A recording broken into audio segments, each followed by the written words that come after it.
But I say unto you, that whosoever looketh on a woman to lust after her hath committed adultery with her already in his heart. And if thy right eye offend thee, pluck it out and cast it from thee. For it is profitable for thee that one of thy members should perish, and not that thy whole body should be cast into hell. And if thy right hand offend thee, cut it off and cast it from thee. For it is profitable for thee that one of thy members should perish, and not that thy whole body should be cast into hell.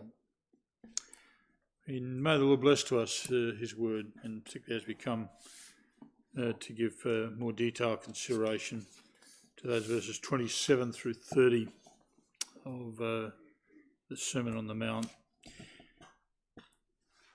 We saw back in verse 20 of this chapter that Jesus said to his audience, and through them he says to us, except your righteousness shall exceed the righteousness of the scribes and the Pharisees, ye shall in no case enter into the kingdom of heaven. The righteousness of the scribes and Pharisees was a righteousness that was outward and carnal, a righteousness intended to be seen and applauded by others. However, their righteousness was not a righteousness that flowed from hearts that love God, or that indeed even loved the neighbour. You see, the hearts of the scribes and the Pharisees had not been renewed and regenerated by the Spirit of God. Now, brethren, if we are to have a place in the kingdom of heaven, as Jesus says here, our righteousness needs to exceed the righteousness of the scribes and the Pharisees. Our righteousness needs to be a different kind of righteousness to that of the scribes and the Pharisees. Our righteousness needs to be a righteousness that actually flows from hearts that have been renewed by the Holy Spirit. Our righteousness needs to be a righteousness that is grounded in the righteousness of Jesus Christ. As we saw last Lord's Day, having declared that the righteousness of the citizen of the kingdom of heaven must exceed the external outward righteousness of the scribes and the Pharisees, beginning at verse 21 of this 5th chapter of Matthew and continuing through to the end of the chapter, Jesus actually illustrates how the righteousness of the citizen of the kingdom of heaven must exceed the righteousness of the scribes and the Pharisees. And he does that by contrasting his own authoritative explanation of the law of God with the erroneous and defective understanding of the law as espoused by the scribes and the Pharisees. 6 times to the end of this chapter, Jesus places his own authoritative explanation over and against that of the scribes and the Pharisees. 6 times he says, ye have heard that it was said by them of old time, but I say unto you. We saw last time that Jesus commenced his treatment of this issue with the 6th commandment. Contrary to the interpretation of the scribes and Pharisees, Jesus revealed that the 6th commandment required far more than a mere avoidance of the physical taking of the life of another. As he revealed, the 6th commandment concerned, like all the other commandments, not merely outward actions, but it involved issues of the heart and of the mind. It involved a man's thoughts, his attitudes, his motives, his feelings. A man's heart also needed to be right with God. And in our text this morning, specifically in verses 27 and 28 of this 5th chapter of Matthew, Jesus turns his attention now to the 7th commandment of the law of God. And as he did with the 6th commandment, he contrasts the false teaching of the scribes and Pharisees with his own authoritative explanation of what the 7th commandment requires. You have that wording, ye have heard that it was said by them of old time, thou shalt commit adultery. Thou shalt not commit adultery. But rather, says Jesus, but I say unto you. That's verses 27 and 28 where Jesus sets forth his explanation of the commandment. But then in verses 29 and 30, Jesus drives home the radical steps that are actually required of each and every one of us if our righteousness as regards the seventh commandment of the law of God is to exceed the righteousness of the scribes and the Pharisees. So title this Word of God this morning, Jesus and the Seventh Commandment. We look firstly at his confronting explanation, secondly his radical remedy, and finally his sober warning. Jesus begins his explanation of the seventh commandment by saying simply, you've heard that it was said of them of old time, thou shalt not commit adultery. Again, as we saw in our dealing with the sixth commandment, those words ye have heard that it was said by them of old time is a reference to what the scribes and the Pharisees asserted concerning the law of God. Unlike, however, the sixth commandment, the understanding of the seventh commandment, which had been cultivated among the scribes and the Pharisees, did not differ from the actual wording of the commandment as one would find it in the book of Exodus. It didn't differ from the word that God gave to Moses on Mount Sinai. In terms of the seventh commandment, the scribes and Pharisees repeated precisely what Moses had declared, in fact, on Mount Sinai. Thou shalt not commit adultery. However, those words, although those words on face value are orthodox, clearly their understanding as regards the understanding of the scribes and the Pharisees differed significantly from that of the Saviour. That's evident from the refrain that Jesus employs here as he contrasts the position of the scribes and the Pharisees with his own. You've heard that it was said by them of old time. There's the reference again to the views of the scribes and the Pharisees. But again we see, but I say unto you, and here we see the very distinct and different understanding of this particular commandment that was maintained and espoused by Jesus. Clearly, despite the scribes and Pharisees' orthodox declaration so far as the seventh commandment was concerned, there was nonetheless a very sharp difference between their understanding of this commandment and the understanding of Jesus. The fundamental understanding that the scribes and the Pharisees had of the seventh commandment actually becomes evident from what Jesus says in verse 28. Notice there in verse 28 we read, but I say unto you, so this is Jesus' as it were explanation or understanding of the commandment. He says, but I say unto you that whosoever looketh on a woman to lust after her hath committed adultery with her already in his heart. As I say, that was what Jesus had to say concerning the commandment. But clearly, that was not what the scribes and Pharisees understood so far as the seventh commandment was concerned.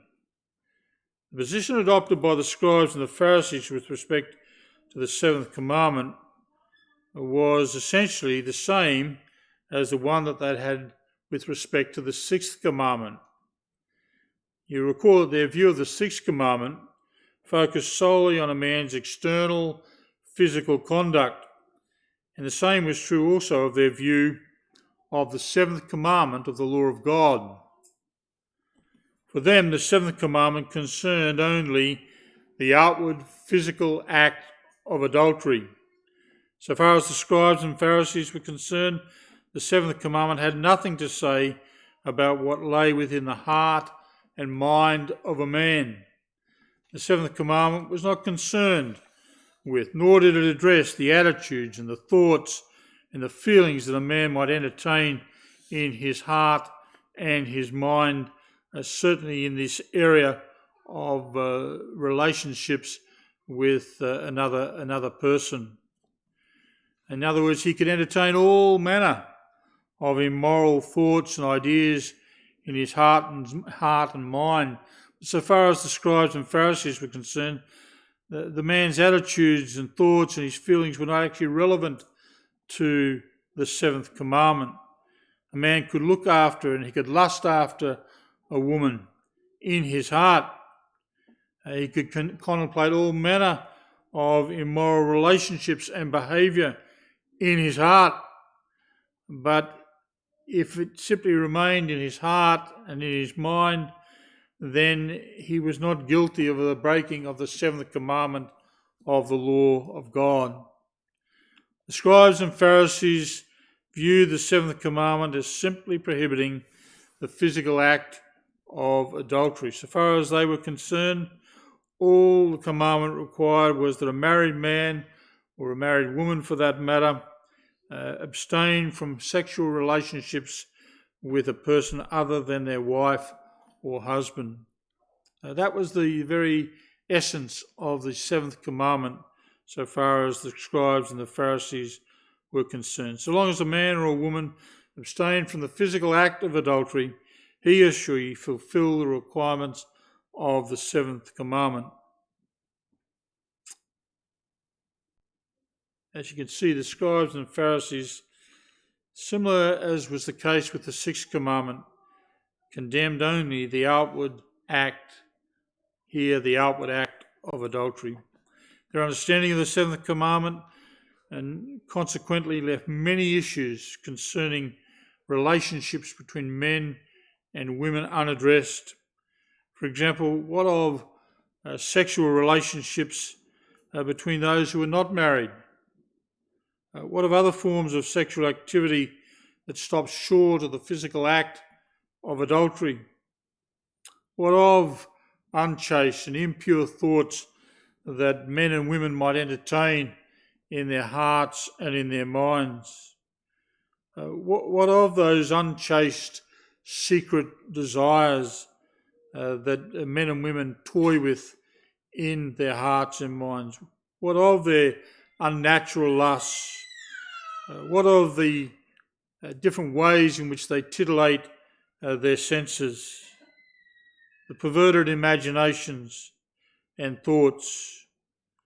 In the estimation of the scribes and Pharisees, all of those issues fell outside the scope of the seventh commandment. So far as the scribes and Pharisees were concerned, provided a man or a woman refrained from the physical act of adultery, all was well. But as Jesus makes plain in verse 28, that was not his view of the seventh commandment of the law of God. But I say unto you, he says, Jesus again here speaks authoritatively. He speaks as the one who knows all things and who knows exactly the meaning of the seventh commandment of the law of God. Indeed, it's his law. But I say unto you that whosoever looketh on a woman to lust after her hath committed adultery with her already in his heart. Jesus' view of the seventh commandment was radically different to that of the scribes and the Pharisees. His purpose, and it should be understood here, his purpose in what he says here was not to contradict the formal orthodox statement of the scribes and the Pharisees that thou shalt not commit adultery. Thou shalt not commit adultery was a true statement of the law of God.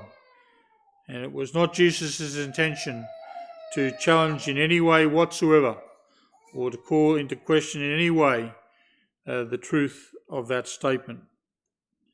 Unfaithfulness to the marriage bond is a serious sin, and Jesus was in no way seeking to undermine that truth. But rather his intention was to highlight by his statement the erroneous, narrow, and in truth convenient interpretation given to the seventh commandment by the scribes and the Pharisees. As Jesus makes plain, the seventh commandment is not to be confined simply to sexual uncleanness as between married persons.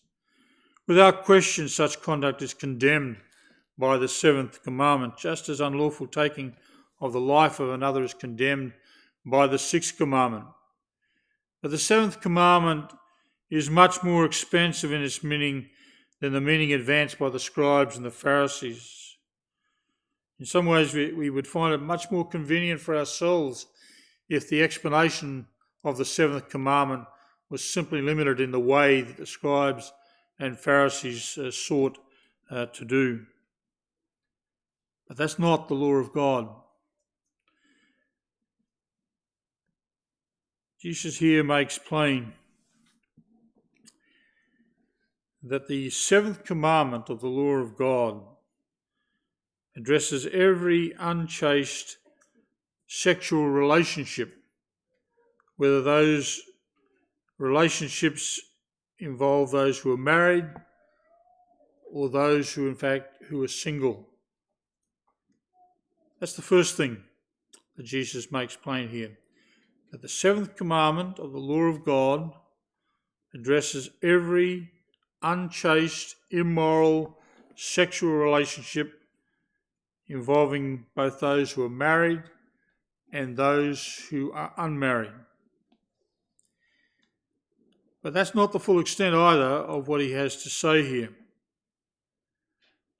More than that, the commandment is not only concerned with the sexual activities between men and women, but it's actually also vitally concerned, with what lies within a man's heart and in his mind. It's concerned with the unchaste inward thoughts, the immoral attitudes and desires that reside within the hearts of men and women. The commandment, contrary to the thinking of the scribes and Pharisees, is concerned with what lies behind and what encourages and what facilitates immoral sexual activity. You should appreciate that what Jesus is espousing here is in fact not novel so far as the scriptures are concerned. If you turn back into the Old Testament scriptures, for example, to Job 31 and verse 1, there Job says, "I made a covenant with mine eyes. Why then should I think upon a maid?" The implication of that is that for him to think upon a maid would be to breach the covenant that he had actually made with his eyes. In other words, his eyes were not to look upon a woman in that way. So this is not novel, what Jesus is actually setting forth here. You find, for example, also in Proverbs 6, verse 25, that there Solomon says, "Lust not after her beauty in thine heart, neither let her take thee with her eyelids." But then, like every other sin, disobedience to the seventh commandment is rooted in the heart of men and women. Note what Jesus says in Mark 7, verses 21 and 23. There he says, "For from within, out of the heart," he says, "proceed evil thoughts, adulteries, fornications, murders. All these evil things, he says, come from within and defile the man. Therefore, Jesus, in explaining the seventh commandment, forbids not only the physical act of adultery and every form of unchaste sexual activity between men and women, or even between men and men or women and women. But he also, in explaining the seventh commandment, forbids the sinful desires and the sinful attitudes of heart and mind that are associated with or which facilitate and encourage such sinful sexual activity. Indeed, Jesus is concerned even with those sinful desires and attitudes of heart and mind that actually never even lead to any physical activity. This is what Jesus says in verse 28. Listen to it again. Whosoever looks on a woman to lust after her has committed adultery with her already in his heart. There is no need, as it were, to proceed to the actual physical activity. The breaking of the seventh commandment occurs with the looking and the lusting after another. Looking and lusting after a woman, or for that matter a man, amounts to the breaking of the seventh commandment of God's law. Notice too, as we consider this, the scope of what Jesus says here. He begins by saying, whosoever. Whosoever. In other words, he's speaking to all. He's speaking to men and to women. He's speaking to young and to old. Whosoever looks on a woman, or a man for that matter, to lust after her or him, has committed adultery with him or her in their heart. To lust here means to desire in a sinful way, to have one's passions inflamed with respect to something that is forbidden. So when a man looks after or upon a woman, when he focuses his attentions upon a woman and entertains the possibility of a sinful relationship with her, even if he only does that in his mind, and even if he takes no concrete steps to follow through with such a relationship, he is guilty of the breaking of the seventh commandment of the law of God. To contemplate, entertain, or desire such a relationship outside of the bonds of marriage renders a man or woman guilty of the breaking of the seventh commandment. Therefore, when a man casts his eyes upon a woman, whether she is married or single, and contemplates in his mind the thought of engaging in a sinful relationship with her, by those very thoughts, he commits adultery with that woman in his heart. And the same applies to a woman who lusts after a man in the same way. A man may not even know the woman. She may not be in even his circle of friendship. She may be a complete stranger to him. He may never have even spoken to her. And this, brethren, is very common in our society, because many of the opportunities in relation to these sorts of thoughts and ideas actually come not because of personal relationships, but they come through other avenues, particularly today through the internet and the imagery that is to be found on the internet. And there, men and women have no personal connection whatsoever with those that they see on the internet. But that does not prevent us from actually entertaining thoughts and ideas that are contrary to the seventh commandment of God's law. And so it may even be that in the heart of the mind of a man that he never actually forms an actual personal physical relationship with that woman. But that does not prevent him from breaking the commandment of God. The moment he lusts after her, he's guilty of breaking the commandment. And it's as if he had engaged, in fact, in a physical sexual relationship with that woman. Brethren, the seventh commandment calls us to purity of heart, of mind, and of life. And we offend against the seventh commandment by means not only of our impure activities, but we offend against the seventh commandment by means of our impure thoughts, even though we may never act upon them or ever give concrete expression to them.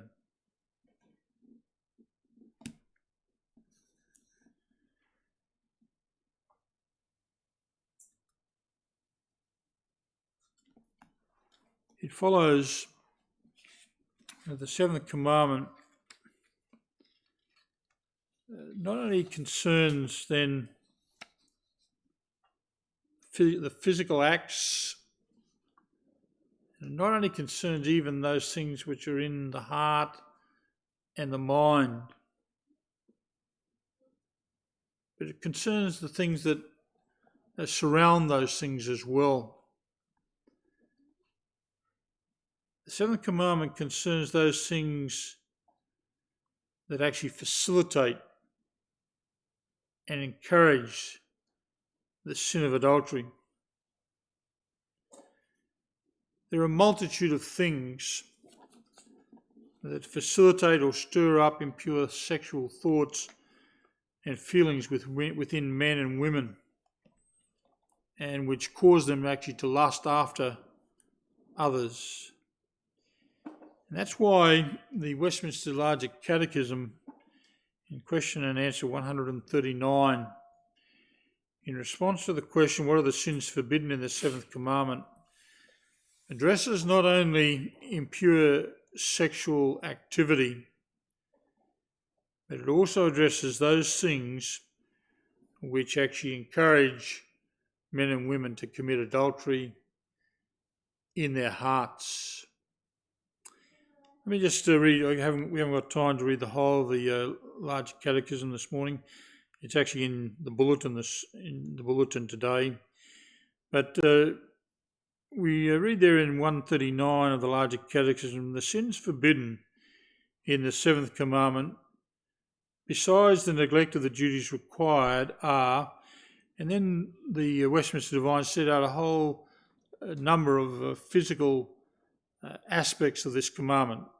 So the sins forbidden in the seventh commandment are adultery, fornication, rape, incest, sodomy, and all unnatural lusts. But that's not where the Westminster Divines end in terms of the sins forbidden. But they actually go on then to also list all these things as being ways in which the seventh commandment is broken. All unclean imaginations, thoughts, purposes, and affections. All corrupt or filthy communications, or listening thereunto. Wanton looks, impudent, that is means immodest, impudent, or light behaviour, immodest apparel. And then it goes on to speak about listening to suggestive songs, reading suggestive books, looking at suggestive pictures. And all of those things are encompassed by the seventh commandment of the law of God. In other words, the reading of sexually suggestive books and magazines, the watching of movies or programs that are sexually suggestive and that have the potential to arouse sexual passions, the viewing, for example, of pornography, the listening to songs which contain sexually explicit lyrics, all concern our keeping of the seventh commandment of the law of God. You know, brethren, we live in a world that bombards us with this sort of material. This sort of material comes into our homes every day through the television set, through the internet. Sexually explicit material can be found in many places where you might not even expect to see it. You see it, for example, in advertising. You see it on billboards around the city. It's even a topic of conversation in some workplaces. The prevalence and explicit nature, of course, of such material is not accidental. What we see in all these things is that Satan is at work through books and magazines, through the television, through the internet, through all of these different media by which these things are set before us today. Those things are tools that Satan uses to feed and encourage impure sexual thoughts and ideas in the hearts of men and women.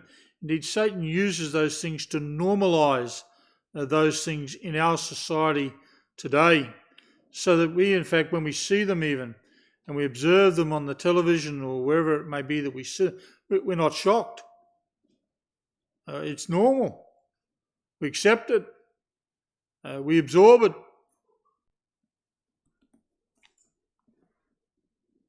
But then our world is drunk with sexual immorality.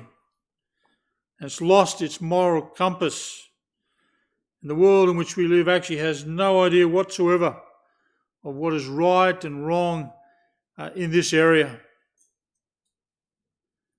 Peter, in 2 Peter chapter 2 and verse 14, accurately describes the world in which we live when he speaks of having eyes full of adultery and that cannot cease from sin. That's our world. It's the world in which we live. And it's the world which actually has an influence also upon each and every one of us. Like a drunkard is with alcohol, so mankind is with all manner of sexual immorality. Men cannot get enough of it. So that today, men and women hardly even balk anymore at the physical act of adultery.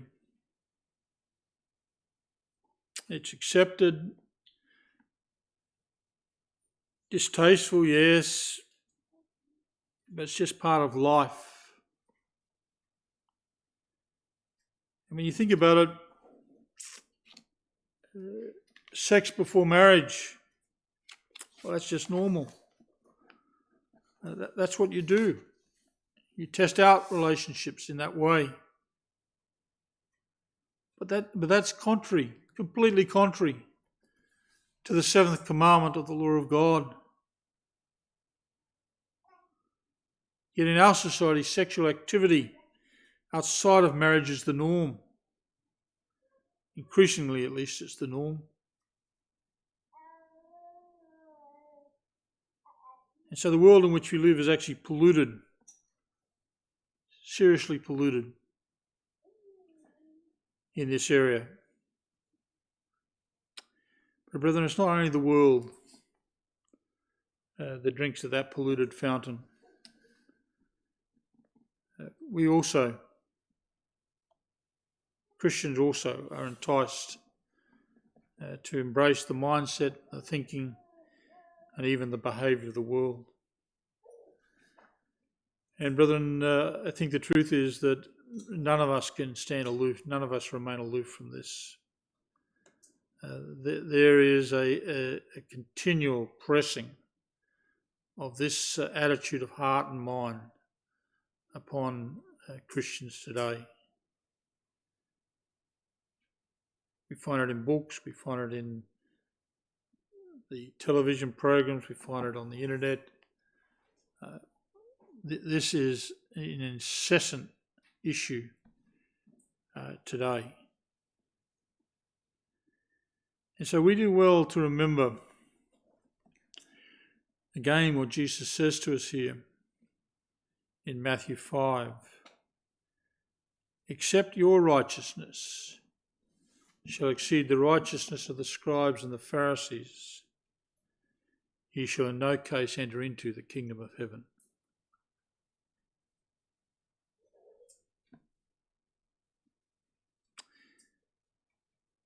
Brethren, who of us could ever assert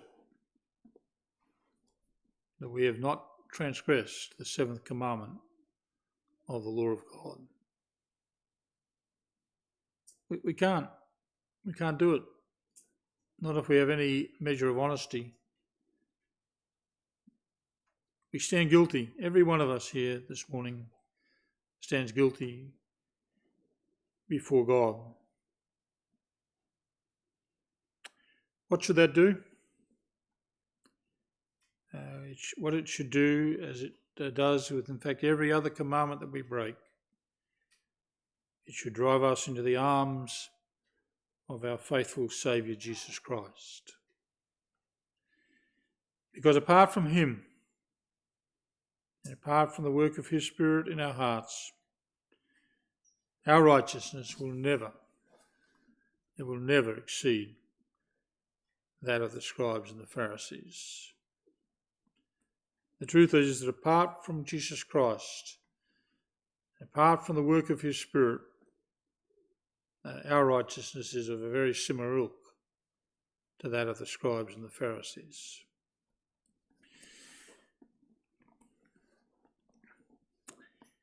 Breaking of the seventh commandment is unquestionably a serious matter within society today. As I've said, it's also a serious issue within the professing Christian church even today. And here in our text this morning, Jesus provides us with a remedy. And the remedy that he provides for us is a radical remedy. In fact, it's a remedy that's probably too radical for many. He puts it this way in verses 29 and 30. If thy right hand, or rather if thy right eye offend thee, pluck it out, cast it from thee, for it is profitable for thee that one of thy members should perish, and not that thy whole body should be cast into hell. If thy right hand offend thee, cut it off and cast it from thee, for it is profitable for thee that one of thy members should perish, and not that thy whole body should be cast into hell. In those words, brethren, Jesus reveals how you and I can actively pursue obedience to the seventh commandment of the law of God. And what he says here is very clearly personal. Notice he says, and if thy right hand, if your right hand, if my right hand offend you, or me, or if your right hand offend you, Jesus is not speaking about someone else's eye or about someone else's hand here. His concern is with your eye, with your hand, with my eye, with my hand. And specifically here, he speaks about our right eye or our right hand. The word translated here, offend, comes from a Greek word that means to put a stumbling block or impediment in the way of another so that they trip and fall. Originally, the word was actually used to refer to the trigger of a trap or snare.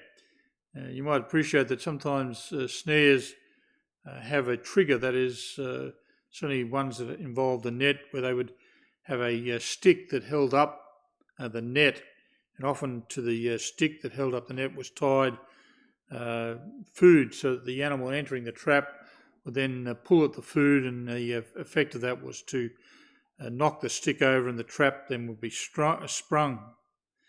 And here the word's used in a similar sense to refer to anything that traps or ensnares us or causes us to stumble into sin. And specifically here, the reference is to stumbling into the sin of the breaking of the seventh commandment of God's law.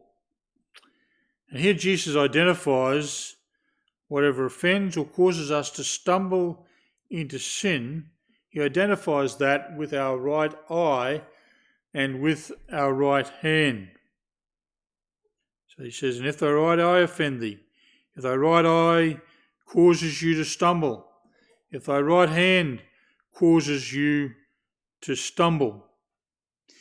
Now, interestingly, the right eye and the right hand, if you think about that in terms of our own physical body, the right eye and the right hand, of course, are integral and apparently indispensable parts of our bodies.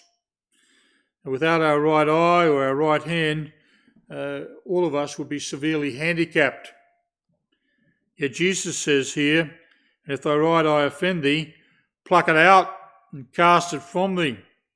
If thy right hand offend thee, cut it off and cast it from thee. Is he to be taken seriously? That is he to be taken literally here? Well, the answer, of course, is no.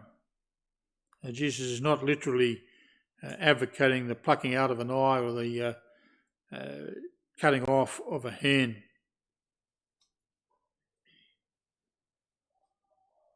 The truth is we could actually pluck out our right eye and we could cut off our right hand, and that in fact would make no difference to our breaking of the seventh commandment of the law of God. The root of the problem lies within our hearts.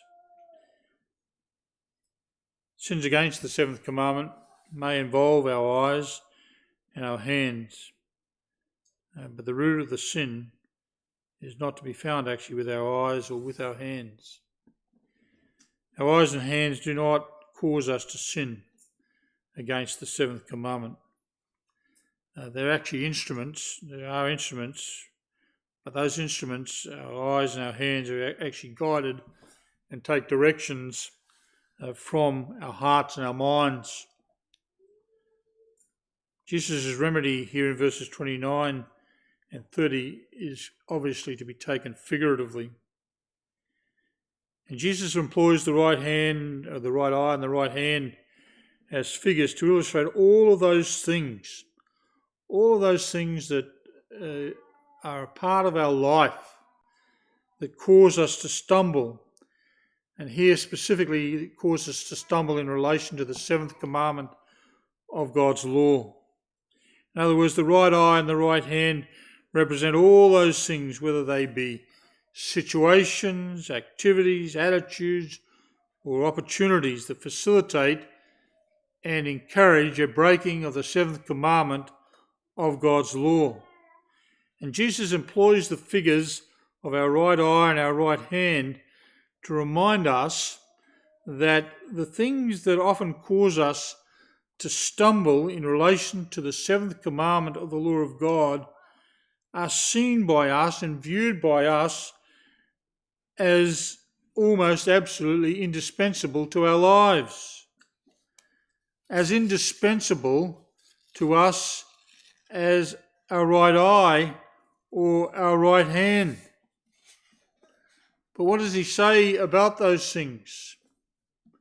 Those things that we view as essentially indispensable to our life. He says, pluck them out, cut them off. We might see those things that cause us to stumble so far as the seventh commandment of God's law. We might see them as almost indispensable, so that we can't imagine living without them. And that might be, for example, the internet. It might be, for example, television. It might be the books and the music that we listen to. And I'm not suggesting that those things are wrong in and of themselves, or that we can't use them appropriately. But if those are the things that are leading us into the breaking of the seventh commandment, so that actually where we can't control ourselves, our eyes, as it were, are taken to the different programs that set forth those encouragements to the breaking of the seventh commandment of the law of God, or if the books that we're reading or the magazines that we're reading take us in that direction. What Jesus Christ here is saying to us is, get rid of those things out of your life. And it would follow, if you can't control them, if we can't control those things, if we can't control our watching of the television, if we can't control our use of the internet, it would be better for us to get rid of those things out of our life than simply to just go on and on and on, indulging in the things that they set before us. And that's true no matter how much we might value them, and no matter how much we might think those things are actually indispensable to our lives. Notice here that there are no halfway measures so far as Jesus Christ is concerned. He says, cut them off, pluck them out, get rid of them. Now, brethren, unquestionably, Jesus' remedy here is radical. But we would do well to heed what he says, because we ought also to note that a failure to heed this exhortation carries with it eternal implications. That appears also in verses 29 and 30, where he says, and if thy right eye offend thee, pluck it out and cast it from thee. Notice this, for it is profitable for you that one of your members should perish, that is, in the physical sense of the body, that one of your parts of your body should perish, your eye, your hand should perish, and not that your whole body should be cast into hell.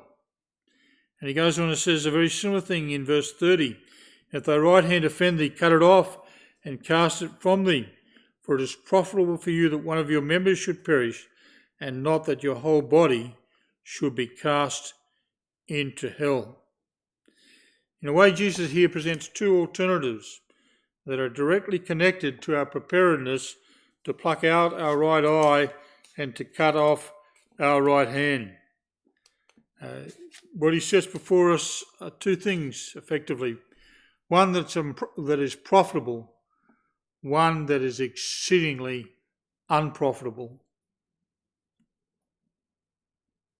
Brethren, if we would enter the kingdom of heaven, if we would have a place in the kingdom of heaven, then we need to pluck out, figuratively, our right eye. And we need to cut off, figuratively, our right hand. If we conclude that we cannot do without our figurative right eye or our figurative right hand, despite the fact that those things cause us to stumble into sin and lead us to the breaking of the seventh commandment of God's law, if we conclude that those things are more important to us than obedience to the commands of God, then what Jesus says here to us is that we expose ourselves to ultimately being cast into hell. Such is the seriousness of this matter. In that context, brethren, consider this. Would it be better in your judgment that one of your members should perish? That is, that you should pluck out your figurative right eye, or that you should cut off your figurative right hand, or that your whole body should endure the eternal agonies of hell? That's what's being set before us here, brethren. Do we see obedience to the commands of God as that significant and as that important? Or we prefer actually to continue to feed our hearts and minds and our souls on the things of this world and the suggestions of this world, and so continue in disobedience to the commands of God?